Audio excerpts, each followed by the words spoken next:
Hello जी, कैसे हो सारे? This love Babbar. Last class में हमने पढ़ा इंक्लूड एक्सक्लूड पैटर्न के बारे में। आज सेम पैटर्न पर आधारित एक और क्वेश्चन हम सॉल्व करने वाले हैं रिकर्जन के माध्यम से, ताकि रिकर्जन पर आपकी पकड़ थोड़ी और स्ट्रांग होती चली जाए। ठीक है, सो विदाउट वेस्टिंग टाइम शुरुआत करते हैं हमारे इस क्वेश्चन के साथ। क्वेश्चन का नाम है हाउस रॉबर। बहुत ही इंटरेस्टिंग प्रॉब्लम स्टेटमेंट है, सॉल्व करेंगे, बहुत ईजी लगेगी। पर उससे पहले हमने रिसेंटली कोड हेल्प 1 लॉन्च किया है, एक ऐसा प्लेटफॉर्म जिससे हम कह सकते हैं कि 1 सब्सक्रिप्शन इनफिनिट लर्निंग, जहाँ पर डीएसए डेवलपमेंट, कॉन्टेस्ट, कोर्स, ये सब्जेक्ट इंटरप्रिटेशन, ये सारी की सारी चीज़ें आप एक सिंगल स्पॉट पे कर सकते हैं। अभी जो हम क्वेश्चन भी सॉल्व करने जा रहे हैं, ये भी कोड हेल्प 1 प्लेटफॉर्म पर ही आप कर रहे हैं, मैं करने वाला हूँ। आई थिंक सुंदर आपको लग रहा होगा, मैं चाहूँगा, क्योंकि मैंने बहुत सारी मेहनत की है, मेरी पूरी टीम ने बहुत ज़्यादा मेहनत की है। एक बार आप इस पूरे प्लेटफॉर्म को एक्सप्लोर ज़रूर करके आएँ, देखें, मुझे फीडबैक दें, मुझे बताएं कैसा लग रहा है, क्योंकि आपका एंटायर कोर्स जो जावा का चल रहा है, जहाँ पर हम सारे के सारे क्वेश्चन सॉल्व भी कर रहे हैं, ये भी आप एक ऑर्गेनाइज्ड फॉर्मेट में यहाँ पर देख सकते हैं। सारे के सारे वीडियोस, सारे के सारे प्रैक्टिस प्रॉब्लम, सब कुछ यहाँ पर पॉसिबल है एक्सेस करना। तो मैं चाहूँगा एक बार ज़रूर आप इस शीट को भी एक्सप्लोर करें। इसका नाम हमने गोट डीएसए शीट या गोट डीएसए कोर्स रखा हुआ है। मैं चाहूँगा एक बार एक्सप्लोर करें, मुझे बताएं कैसा लग रहा है आपको। ठीक है, चलो, इसे चाहो तो जैसे अभी शीट फॉर्मेट में आपको दिख रही है ना, ये इसे चाहो तो कोर्स व्यू में भी आप स्विच कर सकते हो, तो एंटायर आपको कोर्स व्यू के अंदर सब कुछ दिखने लग जाएगा। इस प्रकार से जैसे आपको समझ में आता हो वैसे आप पढ़ सकते हैं, आपके ऊपर डिपेंडेंट है सारी की सारी चीज़ें।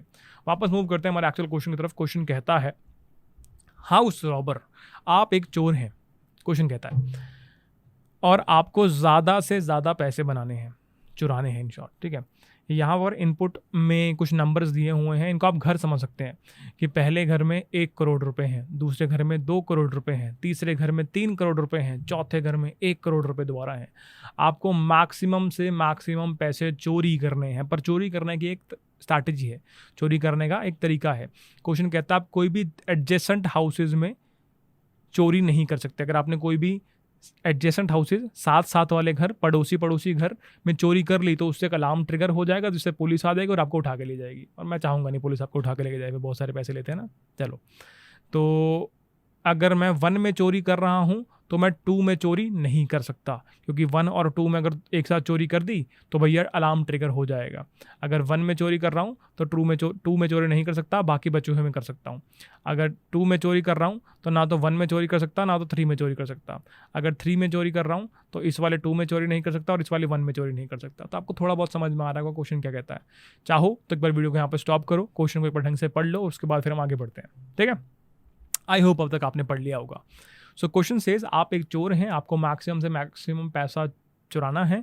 आप एक गली में गए हैं, गली में बहुत सारे घर हैं, हर घर का पैसा यहाँ पर लिस्टेड है। आपको चोरी इस प्रकार से करनी है कि 2 एडजेसेंट हाउसेज के अंदर आप चोरी ना करें, क्योंकि अगर आपने 2 एडजेसेंट हाउसेज में चोरी कर दी तो इससे एक अलार्म ट्रिगर हो जाएगा, जिससे पुलिस आ जाएगी, आपको उठा के ले जाएगी, और आप नहीं चाहते कि पुलिस आपको उठा के लेके जाए, है ना। तो इसका अपने को सॉल्व करना है। अब सवाल है कैसे, वो हम फाइंड आउट कर लेते हैं अभी। तो क्या मेरे पास यहाँ पे कोई बड़ा टेस्ट केस है? मैं एक बार ये चेक करना चाहता हूँ, बस एक बार इनपुट यहाँ पे चेक कर लेता हूँ कि बड़ा टेस्ट केस अवेलेबल है क्या। ये रहा 27931। चलो इसको देखते हैं टेस्ट केस को एक बार। हमारे पास 27931 ये नंबर्स दर्शाते हैं अमाउंट ऑफ पैसा घरों के अंदर जो पड़ा हुआ है। ठीक है जी, ये 0 इंडेक्स वाला घर है, ये 1 इंडेक्स वाला घर है, ये 2 इंडेक्स वाला घर है, ये 3 इंडेक्स वाला घर है, ये 4 इंडेक्स वाला घर है। मैंने बोला कि इंडेक्स मैंने यहाँ पर राइट डाउन कर दिए हैं, और पैसा जितना पड़ा हुआ है वो मैंने यहाँ पर राइट डाउन कर दिया है। बहुत ही बढ़िया। मेरा एम क्या है? मेरा एम है मैक्सिमम पैसा चोरी करना, मैक्सिमम पैसा बनाना है। ठीक है, और कंडीशन क्या है? कंडीशन ये है कि एडजेसेंट हाउसेज में यू कैन नॉट स्टील, आप चोरी नहीं कर सकते। ठीक है जी, बहुत ही बढ़िया। ठीक है, समझते हैं कैसे हो सकता है। तो ऑब्जर्व करो, कुछ ऑब्जर्वेशन लेके आते हैं। अगर मेरे चोर ने यहाँ पर चोरी कर दी तो उसके अगले इंडेक्स में वो चोरी नहीं कर पाएगा, पर उसके आगे चोरी कर सकता है। अगर मेरे चोर ने यहाँ पर चोरी नहीं की तो फिर वो इस बचे हुए पार्ट में पूरे में चोरी कर सकता है। बात समझ में आई? रिकर्जन के माध्यम से अगर मुझे इस क्वेश्चन को सॉल्व करना है, तो रिकर्जन का जो मैजिकल लाइन है वो मैंने क्या सिखाई थी कि मुझे सिर्फ एक केस सॉल्व करना है और बाकी रिकर्जन संभाल लेगा। ऐसा कुछ ही पढ़ाया है आपको मैंने, है ना। तो वही एक बार हम देखना चाहते हैं और फिर हम आगे बढ़ेंगे। सोचते हैं हमें सिर्फ एक केस सॉल्व करना है, तो मैंने वो एक केस क्या रख लिया, हाउस नंबर 0। मैं सिर्फ इस हाउस नंबर 0 को अपना एक केस मान के सॉल्व करूंगा और बाकी बची हुई पूरी प्रॉब्लम स्टेटमेंट वो रिकर्जन संभाल लेगा। ठीक है, चलो। तो जब मैं हाउस नंबर 0 पे हूँ, मेरे पास दो चॉइस हैं। या तो मैं इस घर को इंक्लूड करूं, इंक्लूड मतलब कि इस घर में चोरी करूं, ठीक है, और या तो मैं इस घर को एक्सक्लूड करूं, यानी इस घर में चोरी ना करूं। ठीक है, दो चॉइसेस हैं और मुझे कौन सा आंसर चाहिए, मुझे इन दोनों में से जो भी मैक्स वाला आंसर होगा वो चाहिए, क्योंकि यही मेरा एम था। इससे मेरा फाइनल आंसर निकल आएगा, खत्म। अब सवाल है कैसे, वो आपको बता देता हूं, खुद सोचो।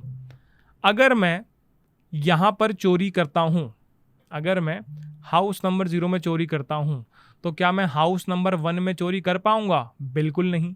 क्या मैं हाउस नंबर 2 में चोरी कर पाऊंगा? हाँ। 3 में कर सकता हूँ, हाँ। 4 में कर सकता हूँ, हाँ। ठीक है, मतलब इनमें से कहीं भी कर सकता हूँ। अब वो डिपेंड करेगा, अगर मैंने इस वाले हाउस में कर ली तो इसमें नहीं कर पाऊंगा, या इसमें कर ली तो इसमें नहीं कर पाऊंगा। ठीक है, पर हाँ, मैंने इस वाले में अगर चोरी कर ली तो क्या मैं ये कह सकता हूँ कि मेरे पास 2 रुपये आ गए? हाँ, आ गए। प्लस पर एक केस मैंने सॉल्व कर लिया भाई, बाकी मुझे नहीं करना। तो रिकर्जन को मैंने ये बोला, रिकर्जन मैंने इस वाले घर में चोरी कर ली है, अब मैं इसमें अलाउड नहीं हूं, पर बचे हुई इतनी प्रॉब्लम को तू सॉल्व कर ले, हाँ या ना। जब मैंने ये वाले घर में चोरी कर दी, इस वाले घर में चोरी करना मुझे अलाउड नहीं है, पर ये बची हुई प्रॉब्लम है, इसको तू सॉल्व कर दे। तो मैंने इस वाले घर के पैसे चोरी कर लिए एंड रिकर्सिव कॉल मार दी, जिस भी इंडेक्स के ऊपर मैं खड़ा हुआ था +2 के लिए, खत्म। इस वाले घर पे मैंने चोरी कर ली, यहाँ पर ये मेरा इंडेक्स था और ये क्या था, ये इंडेक्स +1 था, और ये क्या था, ये इंडेक्स +2 था। तो मैंने रिकर्जन को बोला, रिकर्जन मैंने इस वाले घर में चोरी कर ली है, अब मैं यहाँ पे अलाउड नहीं हूँ, इंडेक्स +2 से लेके जितना भी एरे है वो तू सॉल्व कर लियो। ये कौन सा आंसर आ गया, ये आंसर मेरा आ गया इंक्लूड वाले का, इंक्लूड वाले केस का। एक आंसर एक्सक्लूड वाले केस का भी बनेगा, वो क्या बनेगा कि रिकर्जन मैंने इस वाले घर में चोरी नहीं की है, तो मैंने कितने पैसे बनाए, अगर मैं यहाँ पे चोरी नहीं करता हूँ तो मेरे कितने पैसे बने, 0। प्लस अब क्योंकि मैंने इस वाले घर में चोरी नहीं की है तो मैं एडजेसेंट वाले घर में चोरी कर सकता हूं, तो बची हुई प्रॉब्लम क्या हुई, यहां से यहां तक।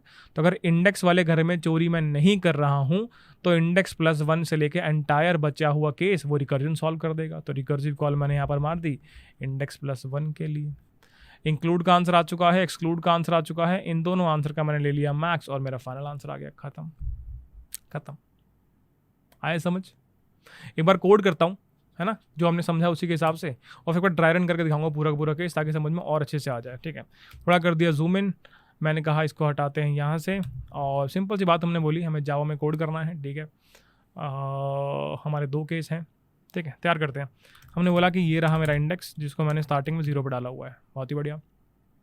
और हमने एक सॉल्व नामक कॉल मार दी, जहाँ पर हमने कहा कि हम भेजेंगे अपने इस एरे को, हम भेजेंगे अपने इस इंडेक्स को, और अभी इतना ही समझ में आ रहा है, बाद में कोई चेंज होगा तो देख लेंगे।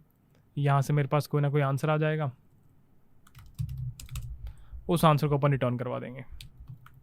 हो सकता है कुछ और सेंड करना हो, पर मेरे दिमाग में अभी नहीं आ रहा, पर विद टाइम कर लेंगे, कोई बात नहीं। मैंने बोला ये रहा स्टैटिक इंट सॉल्व फंक्शन का नाम है, कुछ खास अच्छा नाम नहीं है, बट स्टिल इंडेक्स, बढ़िया। बेस केस क्या बनेगा, बेस केस सिंपल है, क्योंकि मेरे पास इंडेक्स है, इंडेक्स मेरा इस एरे के ऊपर ट्रैवल कर रहा है, अगर इंडेक्स मेरा इस एरे से बाहर निकल जाएगा तो रुक जाओ, खत्म। तो मैंने सिंपल बेस केस बनाया कि अगर मेरा इंडेक्स जो है बड़ा है nums.length से बराबर भी, है ना, क्योंकि लास्ट इंडेक्स n-1 होता है ना, अगर मेरा इंडेक्स ऐसा कुछ है तो इसका मतलब है कि बेस केस हिट हो गया, और बेस केस हिट हो गया मतलब कि और घर नहीं है मेरे पास चोरी करने के लिए, और घर नहीं है मेरे पास चोरी करने के लिए, रिटर्न कर दो। क्या रिटर्न करूं, सोचो। एक ऐसा केस जहां पर और कोई घर नहीं है मेरे पास चोरी करने के लिए, अगर घर ही नहीं है चोरी करने के लिए तो आंसर क्या रिटर्न करोगे, 0 ऑब्वियसली, है ना। उसके बाद एक केस हम सॉल्व करेंगे, बाकी रिकर्जन संभाल लेगा। अब एक केस सॉल्व कैसे करें, मैंने बोला कि मैं इंडेक्स वाले हाउस पर हूँ, मेरे पास 2 चॉइस है, इंक्लूड और एक्सक्लूड। इंक्लूड एक्सक्लूड का मतलब चोरी करूँगा या नहीं करूँगा। तो अगर मैं इंक्लूड वाला आंसर निकालूँ, इंक्लूड वाला आंसर कैसे निकलेगा कि करंट घर में मैंने चोरी कर दी। अगर करंट घर में मैंने चोरी कर दी तो ये रहा करंट घर का पैसा, ये रहा करंट घर का पैसा। और अगर करंट घर में चोरी कर चुका हूँ तो इंडेक्स +1 वाले घर में चोरी नहीं कर पाऊंगा, इंडेक्स +2 वाले में कर पाऊंगा। तो रिकर्जन को मैंने बोल दिया कि रिकर्जन तो इंडेक्स +2 वाली कॉल मार दियो, सिंपल, ठीक है। और ऐसे ही मैंने यहाँ पे एक आंसर निकाल लिया एक्सक्लूड वाले केस का, एक्सक्लूड आंसर कि करंट घर में मैंने चोरी नहीं की। अगर करंट घर में चोरी नहीं की तो पैसे बन गए 0। अगर इंडेक्स वाले घर में चोरी नहीं की है तो ऑब्वियसली इंडेक्स +1 वाले घर में चोरी कर सकता हूँ। तो रिकर्जन को कॉल मार दी, इंडेक्स +1 से कॉल मार दी भाई, सिंपल। दोनों आंसर मेरे पास आ चुके हैं।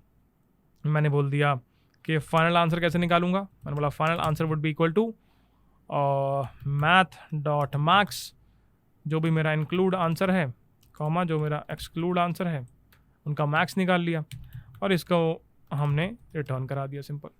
अब अगेन यहाँ पर ध्यान से ऑब्जर्व करो, मुझे रिकर्सिव कॉल मारनी है, रिकर्सिव कॉल मार देते हैं। मैंने बोल दिया रिकर्सिव कॉल मार दी सॉल्व के लिए, जहाँ पर ये रहा मेरा एरे और ये रहा मेरा इंडेक्स। यहाँ पर रिकर्सिव कॉल मार दी इसके लिए, जहाँ पर ये रहा मेरा एरे, ये रहा इंडेक्स +1, खत्म। इतना सा कोड था आपका। इंडेक्स बता दिया कहाँ शुरुआत कर रहे हो, फंक्शन कॉल मार दी, फंक्शन कॉल के अंदर गए। अगर तुम्हारे पास कोई घर ही नहीं है चोरी करने को तो कितने पैसे बनेंगे, 0 बनेंगे। एक के सॉल्व करना, बाकी रिकर्जन संभाल लेगा। इंक्लूड एक्सक्लूड पैटर्न का यूज़ करना चाहता हूँ। करंट घर में अगर चोरी करता हूँ तो करंट घर के पैसे मिल जाएंगे, और अगर इंडेक्स वाले घर पर चोरी कर ली तो इंडेक्स +1 वाले घर पर चोरी नहीं कर पाओगे, इंडेक्स +2 वाले से कर पाओगे। तो इंडेक्स +2 से रिकर्जन को बोल दिया तू सॉल्व करके ले भाई। अगर करंट घर में चोरी नहीं की है तो अब तक कितने पैसे बने, 0 बने। अब इंडेक्स वाले घर में अगर चोरी नहीं की है यानी इंडेक्स +1 वाले घर में चोरी कर सकते हो, तो रिकर्जन को बोल दिया इंडेक्स +1 वाले घर से चोरी करके भाई बता दे कितना आंसर बनता है। तो एक केस का आंसर मैंने बता दिया, बाकी रिकर्जन ने बता दिया। एक केस का आंसर मैंने बता दिया, बाकी रिकर्जन ने बता दिया। दोनों आंसर में जो भी मैक्स वाला है उसमें इंटरेस्टेड हूँ तो मैक्स निकाल लिया और रिटर्न कर दिया। एक बार इसको रन करके देखते हैं और फिर सबमिट करके देखेंगे। अब हो सकता है ये क्वेश्चन शायद आपको TL ही दे दे, टाइम लिमिट एक्सीडेड एरर आ जाए, उससे मत डरना, बस रॉन्ग आंसर नहीं आना चाहिए। सैंपल टेस्ट केस हमारे सारे पास हो चुके हैं। एक बार बस हिडन टेस्ट केस चेक कर लेते हैं। TL बढ़िया। तो मैंने पहले कहा था TL आ सकता है क्योंकि ये रिकर्सिव सॉल्यूशन है, प्योर रिकर्सिव सॉल्यूशन। इसमें ऑप्टिमाइजेशन का बहुत ज़्यादा स्कोप है। ये क्वेश्चन DP के माध्यम से बहुत इजीली सॉल्व हो सकता है ऑफ एन टाइम कॉम्प्लेक्सिटी के अंदर। तो क्योंकि ये ऑफ एन टाइम में हो सकता है और हमारा सोल्यूशन अभी जो हम राइट डाउन किया है इंक्लूड एक्सक्लूड पैटर्न वाला, ये एक्सपोनेंशियल टाइम ले रहा है, that's why time limit exceed आ रहा है। जब मैं DP वाला वीक कराऊंगा तो तुम्हें बताऊंगा ये वाले सोल्यूशन को ऑप्टिमाइज कैसे करते हैं। तो डरना मत, अभी के लिए इतना ही सीखना काफ़ी था। अभी ऑप्टिमाइजेशन नहीं, जब DP पढ़ेंगे तब ऑप्टिमाइजेशन सिखाऊंगा कैसे इस एक्सपोनेंशियल टाइम कॉम्प्लेक्सिटी वाले सॉल्यूशन को हम लीनियर टाइम कॉम्प्लेक्सिटी के अंदर सॉल्व कर सकते हैं। अभी अगर मैं इसकी बात करूं तो इंक्लूड एक्सक्लूड पैटर्न है, ये आपका एक्सपोनेंशियल टाइम खा जाता है, ठीक है। तो ये आपका कोड था, कोड कोई ध्यान से कुछ मुश्किल नहीं था। जो हमने यहाँ पे पढ़ा था कि इंक्लूड वाला केस निकालो, एक्सक्लूड वाला केस निकालो, मैक्स निकालो, आंसर आ गया। तो वही हमने किया है, इंक्लूड वाला केस निकाला, एक्सक्लूड वाला केस निकाला, मैक्स निकाला, आंसर आ गया। इंक्लूड वाला केस कैसे आया, करंट घर के पैसे इंडेक्स +2 रिकर्जन को वो दे दो, बहुत ही बढ़िया। देखो करंट घर के पैसे इंडेक्स +2 रिकर्जन को दे दो, बहुत ही बढ़िया। एक्सक्लूड वाला केस कैसे निकालता, करंट घर के 0 पैसे और इंडेक्स +1 वाला केस रिकर्जन को दे दो, करंट घर के 0 पैसे और इंडेक्स +1 वाला केस रिकर्जन को दे दो। तो ये था कोड करना। आई होप आपको ये समझ में अच्छे से आ चुका होगा। पर इन केस आपके अंदर अगर कोई डाउट है, TL से मत डरना, TL अपन सॉल्व कर लेंगे। रॉन्ग आंसर नहीं आना चाहिए बस, कि ये चल कैसे रहा है, ये डाउट अगर मन में है तो वो मैं अभी तुम्हारा सॉल्व करवा देता हूँ। चलो आ जाओ, 27931 देखते हैं आंसर कैसे निकाल के लाया ये।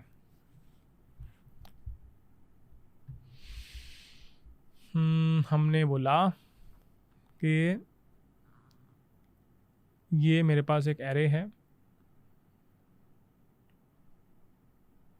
ठीक है, और हमने बोला बस इतना ही बोला, ज़्यादा कुछ बोला नहीं।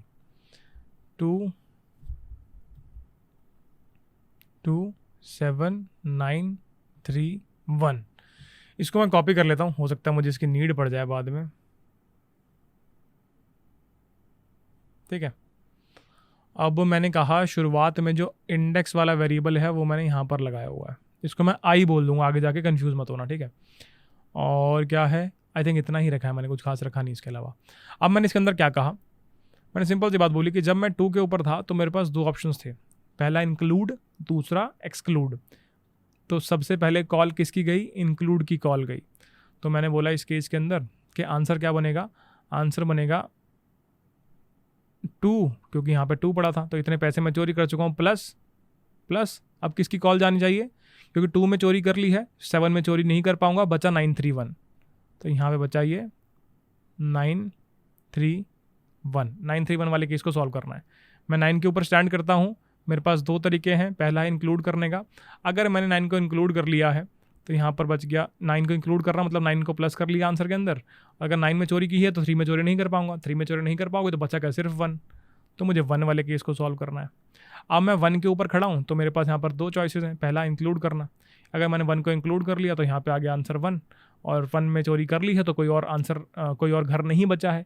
कोई और घर नहीं बचा है तो यानी कि वो बेस केस है, और बेस केस का आंसर क्या है, कोई और घर नहीं बचा है चोरी करने के लिए, तो आंसर क्या होता है, 0।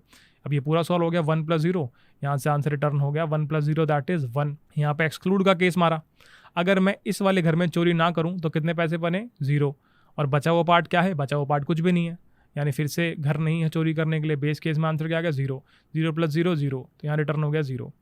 इंक्लूड का आंसर आ रहा है 1, एक्सक्लूड का आंसर आ रहा है 0, दोनों में से मैक्स क्या है, 1।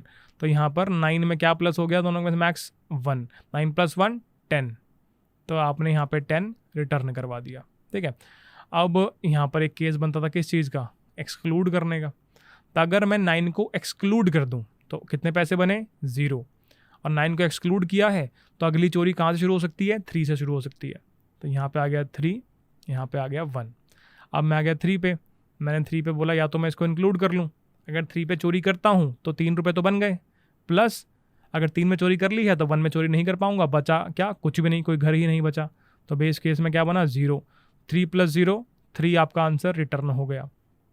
और यहाँ पर अगर कॉल मारें एक्सक्लूड की तो 3 को अगर मैंने एक्सक्लूड कर दिया, 3 में अगर मैं चोरी नहीं कर रहा तो कितने पैसे बने, 0। 3 में अगर चोरी नहीं करी तो 1 वाले में चोरी कर सकता हूँ, तो 1 वाले में चोरी कर लेते हैं। 1 वाले की बात हुई, इंक्लूड वाले केस में 1 बना, प्लस और कोई घर नहीं है चोरी करने के लिए, बेस केस हिट हो गया, ये आ गया 0, 1 + 0 यहाँ 1 रिटर्न हो गया। एक्सक्लूड वाला केस कितने पैसे बने, 0, और कोई घर नहीं है चोरी करने के लिए, यहाँ बना 0, 0 + 0 0 रिटर्न हो गया। इंक्लूड का आंसर 1, एक्सक्लूड का आंसर 0, दोनों का मैक्स क्या है, 1, तो यहाँ पे 1 मिला आपको, 0 + 1 1, और आपने यहाँ 1 रिटर्न कर दिया। 3 और 1 का मैक्स क्या है, 3, तो आपने 3 रिटर्न कर दिया। 0 + 3 3, 10 और 3 का मैक्स क्या है, 10, तो यहाँ पे 10 रिटर्न हो गया। 2 और 10 12, यहाँ 12 रिटर्न हो गया। बात समझ आई। तो यहाँ पे आपका इतना काम हो चुका है, यहाँ पे इतना काम हो चुका है। अब इसके बाद क्या हुआ, अब इसके बाद आपकी कॉल गई, कौन सी, एक्सक्लूड की कॉल गई। एक्सक्लूड की जब कॉल गई तो इसका मतलब मैंने 2 में चोरी नहीं की। अगर 2 में चोरी नहीं की तो कितने पैसे बने हैं, 0। अगर 2 में चोरी नहीं किया तो 7931 से चोरी कर सकते हैं, यानी इतना मेरे पास एरे बचा है चोरी करने के लिए, 7931। अब 7 पे मेरे पास एक चॉइस आई इंक्लूड की, तो यहाँ पे 7 बन गया, प्लस 7 में अगर चोरी कर ली है तो 9 में चोरी नहीं कर सकता, बचा गया 3-1 वाला केस आ गया। अब 3-1 वाला केस मैं दोबारा सॉल्व करके नहीं दिखा रहा हूँ, 3-1 का केस ऑलरेडी आपको पता है, यहाँ पे 3 आंसर आया था 3-1 का पूरा केस सॉल्व करने के बाद। तो मैंने इसको मान लिया कि यहाँ पे नीचे जाके ऊपर जाके कुछ भी है, मतलब यहाँ पे 3 निकालता है, 3 आंसर आ गया होगा, 7 + 3 10 हो गया, यहाँ पे 10 आंसर आ गया। ठीक है, दोबारा सॉल्व करके नहीं दिखा रहा। एक्सक्लूड वाला केस देखते हैं, अगर 7 को एक्सक्लूड कर दिया जाए, 7 में मतलब मैंने चोरी नहीं की है तो कितने पैसे बने, 0 पैसे बने। 7 में अगर चोरी नहीं की है तो 931 के अंदर चोरी कर सकते हैं। ठीक है, 931 वाला केस खुद देख लो, यहाँ पे एक बार हम सॉल्व कर चुके हैं, दोबारा सॉल्व करके नहीं दिखा रहा हूँ कि यहाँ से आंसर 10 आया था, यानी यहाँ से 10 आया था और यहाँ से 3 आया था, दोनों का मैक्स क्या है 10, 0 + 10 10, तो रिटर्न कर दिया 10। तो यहाँ से भी 10 आ रहा है, यहाँ से भी 10 आ रहा है, ये आ गया 10, 0 + 10 यहाँ आ गया 10, और 12 और 10 में से मैक्स क्या है 12, तो आपका आंसर आ गया 12। इस प्रकार से आपने क्वेश्चन सॉल्व कर लिया। क्या आंसर 12 है? यस, जी हाँ, बिल्कुल आंसर 12 है। तो ये तरीका था आपका सॉल्व करने का। आपने पूरा देखा यहाँ पे कि एक नंबर के ऊपर आपने इंक्लूड की कॉल मारी, अब क्योंकि इस पे चोरी कर ली है तो 7 पे चोरी नहीं कर पाएंगे, बच्चा सिर्फ इतना एरे रिकर्जन को दे दिया इतना सॉल्व करने के लिए। अब इस वाले को हमने सॉल्व करने के लिए बोला, इसको अगर इंक्लूड कर लिया है तो इस पर इंक्लूड नहीं कर पाएंगे, बच्चा इतना एरे रिकर्जन को दे दिया इतना सॉल्व करने के लिए। इस प्रकार से हमने इसको सॉल्व कर लिया और आपका आंसर 12 आपको निकाल के दिखा दिया है। आपको बहुत सारी रिडंडेंट रिकर्सिव कॉल यहाँ पर देखने को मिलेगी। रिडंडेंट कॉल्स का मतलब कि जो चीज़ एक बार सॉल्व हो चुकी है वो दोबारा सॉल्व हो रही है। जैसे यहाँ पे 3-1 वाला केस सॉल्व हो चुका था पर यहाँ फिर से सॉल्व करने बैठे, या 931 का केस सॉल्व यहाँ पर हो चुका था पर यहाँ फिर से सॉल्व करने बैठे। ये रिडंडेंट कॉल्स ही आपके टाइम को इंक्रीज करती है, दैट्स आपका सोल्यूशन स्लो होता है। और जब मैं डीपी की बात करता हूँ, डायनामिक प्रोग्रामिंग की बात करता हूँ, तो वहाँ पर ये रिडंडेंट कॉल्स हट जाती हैं, दैट्स वाई आपका सोल्यूशन फास्ट हो जाता है। तो डरना मत, अभी टाइम लिमिट एक्सीडेड आया है, विद टाइम जब हम डीपी तक पहुंच जाएंगे तो ये सब कुछ तुम्हें ऑप्टिमाइज करना सिखा दूंगा, चिंता मत करना। तो आज तुमने जस्ट सीखा कैसे तुम हाउस रॉबर वाला क्वेश्चन इजीली सॉल्व कर सकते हो, बहुत इजी था। और इंक्लूड एक्सक्लूड पैटर्न पे एक और एग्जांपल आपको देखने को मिल गया। मैं चाहूँगा इस क्वेश्चन के ऊपर अगेन 4-5 टेस्ट केस को ड्राई रन करके देखना, उससे तुम्हारी अंडरस्टैंडिंग ही और ज़्यादा स्ट्रेंथन होगी, तुम्हें रिकर्जन और ज़्यादा ईजी लगने लगेगा। ठीक है, ऐसे रिकर्सिव ट्रीज बनाओगे तो चीज़ें बहुत आसान होती चली जाएंगी तुम्हारे लिए। ठीक है, अगर तुम्हें अभी समझ में नहीं आया, क्योंकि मेरा मन कहता है तुम्हें अभी नहीं आया होगा, तो मैं तुम्हें एक और एग्जाम्पल लेके बता देता हूँ। 1 2 3 1 वाला एग्जाम्पल लेते हैं। चलो 1 2 3 1। ठीक है, आप कहाँ खड़े हो? आप 1 के ऊपर खड़े हो। आपने क्या बोला? इंक्लूड वाला केस। अगर 1 वाले घर में चोरी करता हूँ तो 1 रुपये तो बन गए, प्लस अब कौन से घरों में चोरी कर सकता हूँ? 1 में कर ली तो 2 में नहीं कर पाऊंगा, बचा 3 और 1। तो रिकर्जन को दे दिया 3 और 1 सॉल्व करके लाओ। अब खुद सोचो, अगर मैं 3 के ऊपर खड़ा हूँ और 3 के ऊपर मैं इंक्लूड वाला केस मार दूँ तो 3 में मैंने कर ली है चोरी, पर 3 में चोरी कर लिया तो 3 का अगला केस कौन सा है? 1 में चोरी नहीं कर पाऊंगा। बचे हुए घर कौन से हैं? कोई भी नहीं। तो कोई घर ही नहीं बचा, तो बेस केस हिट हो गया, आंसर आ गया 0। 3 + 0 बना 3। आपने 3 को रिटर्न कर दिया कि अगर मैं 3 वाले घर में चोरी करता हूँ तो मेरा आंसर मैक्सिमम 3 आ सकता है। अगर मैं इसको एक्सक्लूड कर दूँ तो मैंने 3 में चोरी नहीं की, तो कितने पैसे बने? 0। प्लस 3 में क्योंकि चोरी नहीं की है, दैट्स वाई 1 वाले घर में चोरी कर सकता हूँ। रिकर्जन को दे दिया 1 वाला घर के, इसको सॉल्व करके ला। रिकर्जन ने बोला कि इसको इंक्लूड करूंगा तो आंसर बनेगा 1 प्लस और कोई घर नहीं है चोरी करने के लिए, तो बेस केस हिट हो गया, दैट इज 0। आपका आंसर रिटर्न हुआ 1।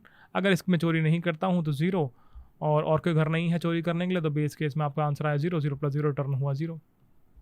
अब खुद देखो, लेफ्ट से आंसर आ रहा है 1, राइट से आंसर आ 0, दोनों का मैक्स क्या है? 1। 0 + 1 क्या हो गया? 1। आपने रिटर्न कर दिया 1। लेफ्ट से आंसर आ रहा है 3, राइट से आंसर आ रहा है 1, मैक्स क्या है? 3, तो यहाँ हो गया 3। 1 + 3 हो गया 4, आपने रिटर्न कर दिया 4। ऐसे ही अब मैं आगे गया एक्सक्लूड वाली कॉल के लिए। अगर मैं 1 वाले घर में चोरी नहीं करता हूँ तो कितने पैसे बने? 0। और कौन से घरों में चोरी कर सकता हूँ? क्योंकि 1 में चोरी नहीं की तो बचा 2 3 1। तो यहाँ आपके पास बचा 2, 3, 1। मैंने 2 को पकड़ लिया कि मैं 2 को इंक्लूड कर लेता हूँ, तो इसमें चोरी कर ली, तो यानी बन गया 2। इतने पैसे तो बना लिए मैंने, और क्योंकि 2 में चोरी कर ली तो 3 में नहीं कर पाऊंगा, बचा क्या? सिर्फ 1। तो 1 वाला केस रिकर्जन को दे दिया। अब इसको सॉल्व करके दिखा सकता हूँ, पर फायदा नहीं है। 1 के लिए ऑलरेडी आंसर हमारा क्या निकला था? लेफ्ट से 1 आएगा, इसको लेफ्ट से 1 आएगा, राइट से 0 आएगा, राइट से 0 आएगा। ध्यान से ऑब्जर्व करो, दोनों का मैक्स क्या है? 1 और 0 का 1। तो 2 + 1 यहाँ पर बन गया और इसने 3 रिटर्न कर दिया। अगर मैं इसको एक्सक्लूड करता हूँ तो मैंने कितने पैसे बनाए? 0। प्लस क्योंकि 2 में चोरी नहीं की तो 3 और 1 में चोरी कर सकता हूँ, 3 और 1 में चोरी कर सकता हूँ। चाहूँ तो इसको सॉल्व करके तुमको दिखा सकता हूँ, बट 3 और 1 का केस यहाँ पर ऑलरेडी सॉल्व हुआ पड़ा है। लेफ्ट से 3 आएगा, राइट से 1 आएगा, तो इस वाले केस में लेफ्ट से 3 आएगा, राइट से 1 आएगा। ध्यान से ऑब्जर्व करो, इनका मैक्स क्या है? 3 और 1 का 3, तो 0 + 3 यहाँ पे 3 हो गया। ध्यान से ऑब्जर्व करो, लेफ्ट से 3 आ रहा है, राइट से 3 आ रहा है, तो यहाँ पे 3 आ गया। 0 + 3 ने क्या रिटर्न कर दिया? 3 रिटर्न कर दिया। लेफ्ट से 4 आ रहा है, राइट से 3 आ रहा है, दोनों का मैक्स क्या है? 4, तो आंसर आपका 4 रिटर्न हो गया। क्या आपका 4 आंसर आ रहा था? जी हाँ, हमारा 4 आंसर आ रहा था। अब समझ में अच्छे से आ गया होगा, मुझे भी सेटिस्फैक्शन आ गई कि हाँ ठीक है, अब तुम्हें समझ में आ रहा होगा। ठीक है, सो ये एक और इंक्लूड एक्सक्लूड पैटर्न पर बेस्ड क्वेश्चन था, और मैं आशा करता हूँ तुम्हें समझ में अच्छे से आ चुका होगा और मज़ा आया होगा। ठीक है, आगे मिलूंगा एक और प्यार से क्वेश्चन के साथ, जो कि मेरे से पूछा गया था मेरे अमेजॉन के 4th इंटरव्यू राउंड के अंदर, जो कि आज भी बहुत सारे लोगों से पूछा जाता है। बहुत रेलिवेंट क्वेश्चन है, बहुत फेमस क्वेश्चन है। और बाय, मिलेंगे आपसे आगे आपके नेक्स्ट लेक्चर के अंदर। एक बार कोड हेल्प वाली वेबसाइट को एक्सप्लोर ज़रूर करना। अपने सारे कंटेंट को तुम चाहो तो ये गोट DSA शीट या गोट DSA कोड जो मैंने तुम्हें दिखाई है, इसके अंदर एक्सेस कर सकते हो। सारी वीडियोस को फ्री में यहाँ पर देख सकते हो, और चाहो तो क्वेश्चन सॉल्विंग ऑप्ट करना तो क्वेश्चन सॉल्विंग भी यहाँ से कर सकते हो। ठीक है, जैसे मान लो मुझे सेट द kth बीट वाला क्वेश्चन सॉल्व करना है, तो मैं यहाँ गया, ये क्वेश्चन मेरे पास आ गया, यहाँ पर मैं सॉल्व कर लूँगा, और मेरी पूरी की पूरी प्रोग्रेस जो है पूरे प्लेटफॉर्म पर ट्रैक हो रही है, तो डैशबोर्ड में अपनी प्रोग्रेस को देख भी लूँगा। तो काफ़ी ज़्यादा इंटरैक्टिव प्लेटफॉर्म बनाया है। आशा करता हूँ समझ में आएगा और तुम यूज़ करोगे इसको। Love you all guys, bye, good night. मिलेंगे आप सबके नेक्स्ट लेक्चर के अंदर।